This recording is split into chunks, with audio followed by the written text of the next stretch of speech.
আজ আমার জমি দেখে আমার কান্না বেরিয়ে গেছিলো। তো বন্ধুরা কী কারণে, তো বন্ধুরা কোটায় ব্লগটা আপনাদের দেখেন। সকালবেলা মুখ হাত ধুয়ে চলে এসেছিলাম আমার মাঠে যা দেখতে পাই কি আমার জমিতে একটুকু পানি নাই দিয়ে আমার টেনশনে পড়ে গেছি কী করা যায়। তো আমরা পানির খোঁজে চলে গেলাম, দিয়ে আমার যে কাছের ডিপ, ওই ডিপের কাছে গেলাম, দিয়ে ডিপওয়ালাকে শোধানো কি পানি দেওয়া হবে কি হবে না। তো বন্ধুরা এখন পানি দেওয়া হবে না, কী কারণে বলছি, এখন কারণ চলছে, এখন কারণের সাথে কেউ পানি দিবে না, তাই এই কারণে আমরা ঘুরে আবার চলে আনলাম। আসার সময় একটু ডিবের কাছ থেকে এলাম, এই ডিবের কাছে এসে একটু হাত পা ধুলাম, মুখ হাত ধুলাম, দিয়ে বাড়ির দিকে রওনা দিলাম।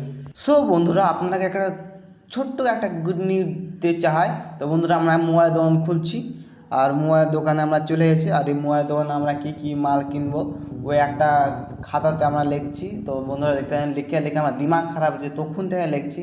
এত মোবাইলে মডেল নাম্বার আছে কি বলা যায়। তো আজকাল এখানে